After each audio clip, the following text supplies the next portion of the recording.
Hi, I'm Mark Rosano, founder and CEO of C6 Capital Holdings, coming to you from Primary Vision Network.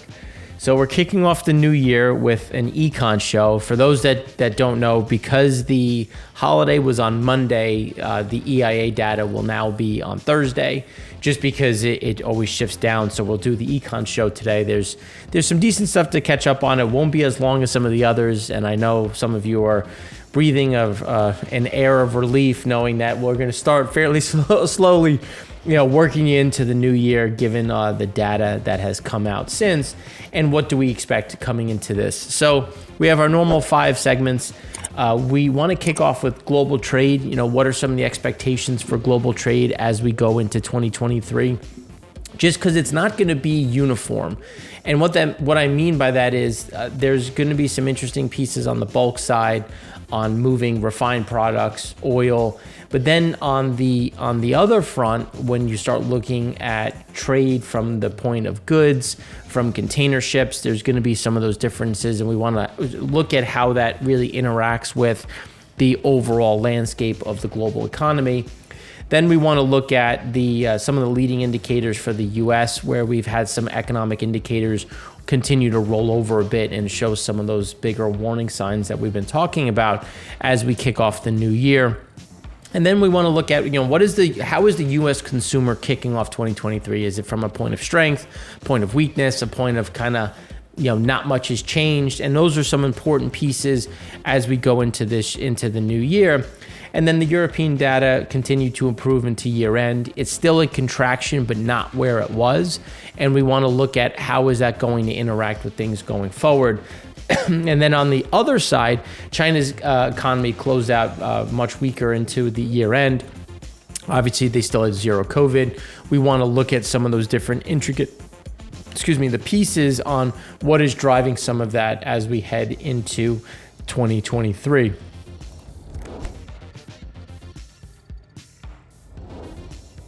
So now when we look at where some of the world export composite indicators are, you get an idea of where some of the differentials sit. So the global trade index contracted further, the most since July of 2009, and it's down 11.2% year on year. And for the first time since June, this was reflected in the volume of world exports, which slowed to 1.7%. And that it's important to understand what that means, because on a volume basis, it's now meaningfully coming down.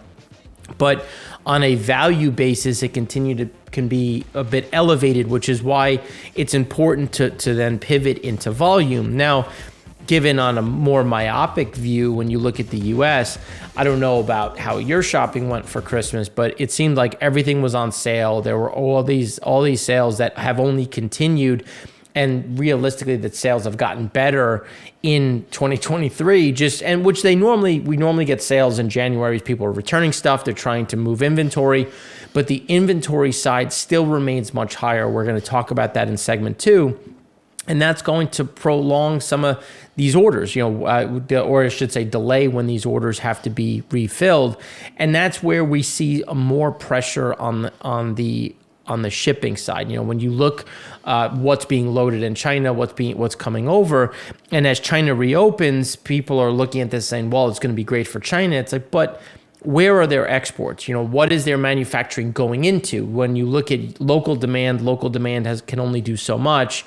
But U.S. demand, OECD demand continues to fall, which is going to put more pressure on the emerging market side, which is why when you look at the emerging market and developed market real exports, you see more of that pressure coming because the developed world has slowed faster than the emerging market. And if you think about the edge of that bullwhip, as we talked about the end of it, the last piece to get hit is the emerging market side, because that's where the intermediary goods start, and where we have a chart on the intermediary side and the most recent data, as well as raw materials, which is that last piece that's going to see the biggest pain. Then when you look at emerging market preliminary nominal exports, you get an idea of, in a nominal sense, exports had already peaked in June, and preliminary data for November suggests a drop of 18% from that peak and 9% year on year. which we know has already come to pass, and it's actually continued to get worse in December, which is why we've seen some of that additional pressure. And when we look at what Q1 is shaping up to be, there's going to be a lot of issues when you start looking at the supply chain. Everything has caught up in terms of delivery times, and everything is relative. On the majority side, most things have caught up. So the delivery wait times have come way down. We've seen a lot of these things, normalize, which is going to put some additional pressure on when those new orders come out. And some of the leading indicators that we've seen show new orders continue to weaken. But you can see just based on the data itself, everything is really starting to come down to this normalized level. But on the emerging market preliminary side, you can see it's at negative 9.2. And that's where we see continuing into the new year. And that's why when we talk about emerging markets, this is going to be that place that gets hit the hardest. A large part of this correction is due to a drop in export prices, 8% for all of emerging markets, in particular the price of raw materials, which has caused the export prices of commodity exporting countries to drop by more than 14%. Now, one of the things that we always hear about at the beginning of every year is the death of the dollar. Everyone likes to say, oh, the dollar is going to collapse. This is it. The dollar is going to end. And, we're going to see a big drop. Realistically, we think the dollar just kind of stays here. What does that mean? That means between 103 and 108 is kind of where we are. And that's going to weigh again further on some of these emerging markets. And just to give a reason why, well, it's expensive to buy dollars at that price. We've already seen, even though crude prices have come down, there's been a bit of a mark to market on diesel and gasoline prices, with a lot of emerging markets raising their domestically sold gasoline and diesel pricing, because remember, it's subsidized. And as we have been saying throughout last year, subsidies were going to be difficult to manage, were going to be difficult to finance, given where a lot of these emerging markets sit on a fiscal side when you look at the debt structures, when you look at the availability for stimulus, which is why we expected some of those cuts. Now, when you take that and you look at global liquidity indicators, and the global liquidity side is important when you start thinking about credit impulses, when you start thinking about CapEx and borrowing, you can see that liquidity has come down. Obviously, it's come down more than really ever before. And the reason why is because we had the most than ever before when you look at what happened in 2020 through 2022. So you have to have a bigger outset to the downside to try to pull some of that liquidity out. And we've had periods where liquidity has been tighter, but for the most part, going back through 96, you've had a lot of periods of a lot of liquidity coming into the market. But that's also going to pull down earnings. That's going to pull down investments, because if you don't have liquidity, debt's going to be more expensive. Companies aren't going to look to issue new debt. They're not going to look to roll debt. They're going to try to live more within their means, use their revolvers, and that's going to require a reduction in underlying activity, which when you look at the JP Morgan December global manufacturing PMI came in at 48.6. It's a 30-month low, and that's the prior month was 48.8. So you can see it's that movement down. And that's going to continue to get pulled down. Now, the key leading indicators, new orders were down at the quickest pace for over 2.5 years, and new export business down to one of the greatest extents since the mid-2020s. But when you go back through time, and the intermediate goods are the big important ones, because that's going to show you what is happening, not so much at the beginning, but at the end of where these products are moving. And you can see that it's the lowest it's been going back to 2011. And that, again, is more of that leading piece of where this activity is going and the pressure that we're going to see. And that's, again, as global manufacturing slows, well, the trade is also going to slow, because a lot of these global manufacturing sides, these are coming from exporting nations that then export their manufactured goods. And if you're seeing their PMIs coming down, you're seeing new orders down at the quickest pace for 2.5 years, new export business down to one of the greatest extents since mid-2020. Well, new orders, new export orders, those are those leading indicators that are telling you that global trade is really going to slow in Q1. Now, we do see a fairly strong bounce in Q2 because Q4 was slow, Q1 was slow. Well, you still need product to sell. So we do think there's going to be that outsized move in Q2, leading to another slowdown in Q3 and Q4. Now, one of the interesting things is the developed market inflation episode since 1970. And there's this view that you're going to get a very big drop or a sizable drop quickly in the current U.S. cycle, the current Eurozone cycle. And for those that have been watching us, that's not our base case. Our base case is actually closer to the historic median, where it's like we're just going to kind of go sideways. And one of the key pieces is going to be the reshoring versus the foreign domestic investment. And it's interesting because when you look at the reshoring, and you can see how the FDI has been increasing, but reshoring has become a much bigger piece of the pie.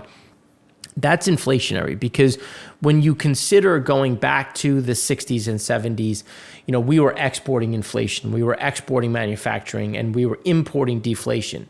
Now you're starting to see that pivot a bit, but at the same time, we don't have a huge amount of free employment. When you look at participation rates, they're very low. So you're going to have to pay those people to come back into the workforce, which is inflationary in its own right. And again, I'm not saying that we're going to see this huge surge to the next level of inflation, but there's a lot of these, again, stagflationary pieces that are going to keep those prices a bit elevated. Now, that's going to put more pressure because as inflation stays a bit elevated, well, global wages take a hit. And it's when you look at is inflation eats into paychecks. So the smaller your paycheck, the bigger the hit. And that's why when we look at emerging markets, when we look at some of those pieces, there's a lot of pressure there because you're taking away some of their money. And that's when we start talking about the lower middle class, the lower class.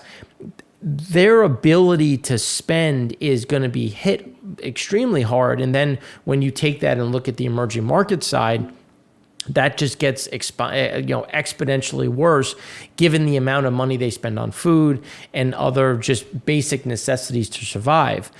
But when you take the wages side and you take the credit impulses, which we've been talking about, you can get an idea that, well, people are going to be pulling back on spending, that you don't have the availability of credit to just dump into the market. So you're going to have to cut CapEx. You're going to have to cut financing. You're going to have to cut R&D. And inherently, as this happens, you're going to get that negativity on the earnings front. Now, this was, I thought, an interesting chart, and I bring this up for anybody who has had a sick child or sick yourself since, let's just say, November. Could you find Tylenol? Could you find Advil? I know that when I went to find children's Tylenol for my kids, because we all had the flu in December, it looked like people just walked in, took their forearm, and just cleaned the shelves and walked out. There was nothing. And it was interesting because it's like the shelves were normal. Then you get to the Tylenol section and all these things, and it's just bare. Now, when we went to Rhode Island for Christmas this year, there was some additional capacity there that we couldn't get in New York, but it was still a very light piece. And it's important to look at what are some of these issues. And when you look at the U.S., so 22% comes from the source of origin of active pharmaceuticals, and then China and India. China's 18%, India's 19%. But some of those pharmaceuticals go from China to India, and if you don't have one versus the other, and just think of Tylenol for an example. So say regular Tylenol has one main active ingredient, but then if you get Tylenol cold and flu, that might have 4 active ingredients. One of them may be available, but what about the other 3? And that's when you're starting to get these back and forth where we just don't have the pharmaceutical ingredients that we need. Tamiflu was short, and it's not so much because of a a supply chain issue. It's more because there's a huge consumption in China. There's a huge consumption in other areas because this was a tough flu season. China's reopening, so Omicron is spreading like wildfire. So a lot of that's being consumed internally, and you're seeing some of these shocks in general. That is the reverberation that we've continued to see, which is one of pharmaceuticals was actually a big concern of ours back in 2020. We talked about it from the point of heparin as swine flu declined. Swine flu took out pigs because heparin is made from the intestines of pigs, and a lot of that comes from China, and that was becoming an issue. And now cycle that through, here we are with another broad shortfall. And it's just showing the importance of, trying to manage the supply chain and having some of that buffer when you look at that storage capacity and just how hard hit a lot of these areas have become. So now cycling that through to another commodity, even though we're heading into a recession, likely already in a recession, it doesn't mean that you're going to get pricing on commodities dropping significantly. And when you look at global inventories for copper, you get an idea of how low they are, zinc, nickel. And that's a problem because even though, sure, everything's slowing, China's opening up a bit, which will help, some of the demand side, but we're not getting new supply. So even though demand is coming down, supply is still at a tighter point, which is, again, going to support some of this pricing, leading us back to our commentary around supply chains but more importantly, stagflation, because supply chains have gotten better, so prices should come down, but the price of the stuff on the boat is actually going to be fairly supported, even though demand's coming down, because supply and storage really aren't there to buffer. So that's why we talk about this more along the lines of the 70s in terms of some of these underlying shortfalls. Then when you look at Chile copper production, you can see that it is the lowest it's been going back through 2013. And so we don't have the copper storage. We have slowing demand, but we also have slowing production. So where are we going to see some of these pricing cuts that should happen during a recession that should bring prices down and then speed up demand, speed up spending, and then you're back off to the races? Instead, we have this friction point, which is an ongoing problem. Now, the correction in steel prices have started to flatline. We could see a bit more when you look at copper, steel prices getting a bit better. China reopens, we don't see a huge turnaround in their infrastructure spending or real estate. That could put more on the market. But just putting into perspective the copper inventories and aluminum inventories in terms of where they are versus normal, plus you have manufacturing coming down, but you also have supply coming down and storage at a multi-year low. Well, again, that leads back to higher prices, more stagflation, and some of those pieces that we've been highlighting as I guess a support really to kind of what we're seeing at this point in time. So that's what we have for you on the global front. On the next segment, we're going to go deeper into the U.S. But before we do that, I just wanted to make one last comment, because when you look at intermediary goods and you look at emerging markets, they take in the raw materials to make the next leg of product, and they're just not seeing that flow through. So when you look at pricing of what they have to buy, it's still expensive given where things are, but yet their demand is slowing. So you're starting to see inventories picking up and essentially packing in, and that's creating some of this pricing pressure, which is going to put additional pressure on the emerging market front, which is where we see the most concern as we head into the new year. So that's where we have for you on that. In the next segment, we're going to start off with the U.S. and some of the leading indicators that are showing where we're going to start off in Q1 of this year.